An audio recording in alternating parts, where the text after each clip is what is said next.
Welcome to Chitra's cooking feast. இன்றைக்கி வீடியோவில் கம்பு தோசை தான் எப்படி செய்கிறதுன்னு பார்க்க போகிறோம். பச்சரிசி புழுங்கல் அரிசி எதுவுமே சேர்க்க போகிறதில்ல. வெறும் ரெண்டு பொருள் மட்டும் வச்சு செய்ய போகிறோம். கம்பு மாவும் உளுந்தும் சேர்த்து செய்யலாங்க.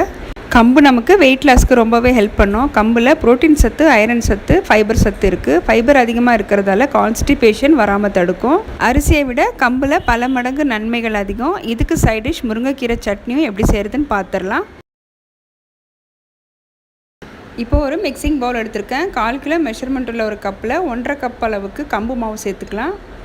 நம்ம வீட்டில் அரைச்ச கம்பு மாவு தான் நான் யூஸ் பண்ணியிருக்கேன். இப்போது 1.5 கப்பு கம்பு மாவு எடுத்தால் அதே கப்பில் 1/2 கப் அளவுக்கு உளுந்து சேர்த்துக்கலாம். நான் வெள்ளை உளுந்து எடுத்திருக்கேன். நீங்கள் கருப்பு உளுந்து கூட சேர்த்து செஞ்சுக்கலாங்க. 1 ஸ்பூன் அளவுக்கு வெந்தயம் சேர்த்துட்டு நல்லா ஒரு 2 தடவை வாஷ் பண்ணிவிட்டு நல்ல தண்ணி சேர்த்துட்டு 1 மணி நேரம் ஊற வச்சு எடுத்துக்கலாம். இப்போது உளுந்து 1 மணி நேரம் ஊறி இருக்குது. நம்ம மிக்ஸி ஜாரில் சேர்த்துட்டு அரைச்சி எடுத்துக்கலாம். இப்போ அரைச்சதை நம்ம கம்பு மாவில் சேர்த்துக்கலாம். இந்த மாவுக்கு தேவையான அளவுக்கு உப்பு சேர்த்துக்கிறேன்.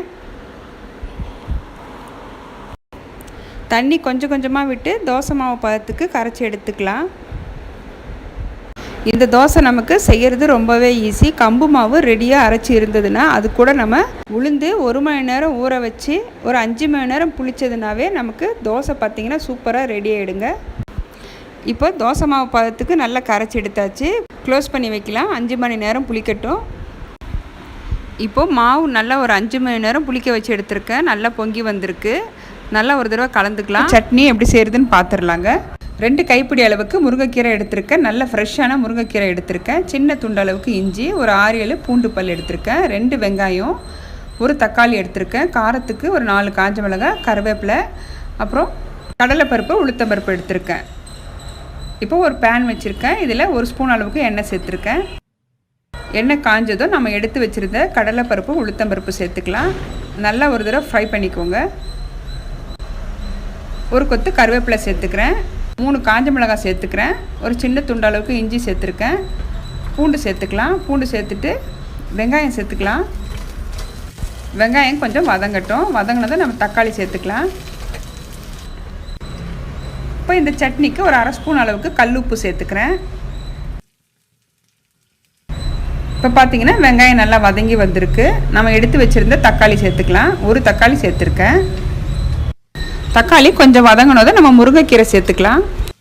2 கைப்பிடி அளவுக்கு நல்ல ஃப்ரெஷ்ஷான முருங்கைக்கீரை எடுத்திருக்கேன். வாஷ் பண்ணிவிட்டு சேர்த்துக்கிறேன். முருங்கைக்கீரையில் நீங்கள் பொரியல் கூட்டு தான் செய்வீங்க. இந்த மாதிரி நீங்கள் தொக்கு செஞ்சு இட்லி, தோசைக்கு, சாதத்துக்கெலாம் வச்சு சாப்பிட்டுக்க டேஸ்ட் ரொம்ப நல்லாயிருக்கும். முருங்கைக்கீரை சேர்த்துட்டு ஒரு 5 நிமிஷத்துக்கு நல்லா வதக்கிக்கலாம். ரொம்ப நேரம் வதக்க தேவையில்லை. இப்போ பார்த்தீங்கன்னா முருங்கைக்கீரை நல்லா வதங்கி வந்திருக்கு. இப்போ கொஞ்சம் நேரம் ஆறட்டும். ஆறுனதை நம்ம அரைச்சி எடுத்துக்கலாம். இப்போ நம்ம வதக்குனது எல்லாமே நல்லா ஆறி வந்திருக்கு. மிக்ஸி ஜாரில் சேர்த்துக்கிறேன். தண்ணி கொஞ்சமாக விட்டு இந்த பதத்தில் அரைச்சி எடுத்துக்கோங்க. இந்த சட்னி ரொம்ப டேஸ்ட்டாக இருக்கும். இட்லி, தோசை, சாதத்துக்குலாம் ரொம்ப நல்லாயிருக்கும். கண்டிப்பாக மிஸ் பண்ணாமல் ட்ரை பண்ணுங்கள். இப்போ தோசை ரெடி பண்ணிக்கலாம். கல் நல்லா சூடாக இருக்குது. லைட்டாக டிஷ்யூ பேப்பர் தொடச்சிட்டு மாவு சேர்த்துக்கலாம். தோசை நல்லா ரோஸ்ட் மாதிரி சுட்டு எடுத்துக்கலாம். மெல்லிசை தேய்ச்சிக்கிறேன்.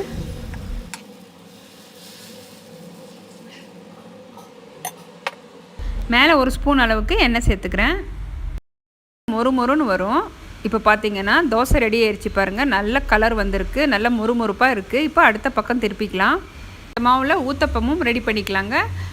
இப்போ ஒரு பிளேட்டுக்கு மாற்றிக்கலாம். தோசை நல்லா கிறிஸ்பியாக வந்திருக்கு. இப்போ அடுத்த தோசையை நான் ரெடி பண்ணிக்கிறேன். இதே அளவுகள் பயன்படுத்தி ராகி மாவுலேயும் செய்யலாம், சோள மாவுலேயும் செய்யலாங்க. எல்லாமே சூப்பராக வரும். இன்றைக்கி நாம் செஞ்ச இந்த முருங்கைக்கீரை சட்னியும் நீங்கள் ட்ரை பண்ணி பாருங்கள். என்னோட இந்த ரெசிபி உங்களுக்கு பிடிச்சிருந்ததுன்னா வீடியோக்கு லைக் பண்ணுங்கள். மறக்காமல் நம்ம சேனலை சப்ஸ்கிரைப் பண்ணி பெல் பட்டனை ப்ரெஸ் பண்ணி ஆளுங்கிற ஆப்ஷனை கிளிக் பண்ணி வச்சுக்கோங்க. அப்போ தான் நான் போடுற வீடியோஸ் வந்து உங்களுக்கு நோட்டிஃபிகேஷனாக வரும். தேங்க்ஸ் ஃபார் வாட்சிங்.